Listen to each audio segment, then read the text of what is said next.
Ready to move in premium triplex villas at Kollur APR projects. Shivaratri జాగారం ఎలా చేయాలి? కొంతమంది పొద్దున్నుంచి ఉపవాసిస్తారు. రాత్రి జాగర దీపం 6 గంటలకు వెలిగించి సాయం సంధ్య వేళలో స్నానం ఆచరించి మళ్ళీ శివాలయానికి వెళ్ళి అక్కడ దీపాలు వెలిగించి రాత్రంతా జాగారం ఉండి తెల్లవారి నదీ స్నానానికి వెళ్తారు. అప్పుడు కూడా వెళ్ళాలి, తెల్లవారి కూడా వెళ్ళాలి. 12 గంటల కాలంలో పార్వతీ పరమేశ్వరులకు వివాహం చేస్తారు. దేవాలయాలలో రథోత్సవం జరుగుతుంది. శివరాత్రి అంటే అన్ని అర్ధరాత్రే జరుగుతాయి.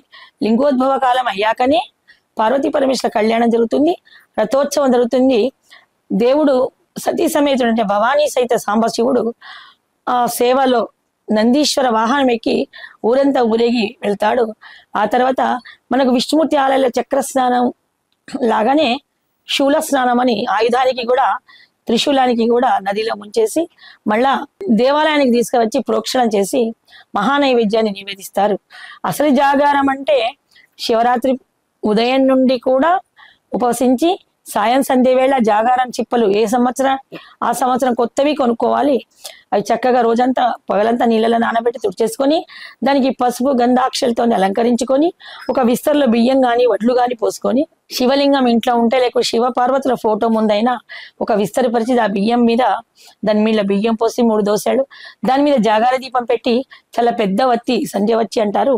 పొడుగాటి వత్తులు 2 చేసుకొని 2 లేక 3 కలిపి వేసి ఆ సాయం సూర్యుడు అస్తమించే వేళకు అంటే చీకటి పడుతున్నది మసక ఉండంగా జాగర దీపాన్ని వెలిగించి మనకు తోచిన శివస్తోత్రాలు, బిల్వాష్టకాలు, లింగాష్టకాలు, ప్రవణ శ్లోకాలు అన్ని కూడా చదువుకోవాలి. అవి రాని వాళ్ళు నిశ్చలమైన మనసుతో ఓం నమః శివాయ అని 108 సార్లు ఉచ్చరించుకొని జాగర దీపాన్ని వెలిగించాలి. తర్వాత ఎటువంటి బయట విషయాలు మాట్లాడకుండా టీవీ ప్రోగ్రాం ఏమి చూడకుండా కేవలం శివధాన్యాన్ని చేస్తూ శివాలయానికి వెళ్ళి అక్కడ కనీస దీపాన్ని ఎవరైనా వెలిగించిన దీపాన్ని చూసినా కూడా మోక్షం వస్తుందట. అలాగా అర్ధరాత్రి 12 గంటల వరకు జాగారం చేసి మనకు పునర్జీవితాన్ని శివుడే లేకుంటే లోకాలన్నీ కూడా మసి నుసి అయిపోయేవి. ఆ కాలకూట విషాగ్ని అందరినీ భస్మీకుటలం చేసేది.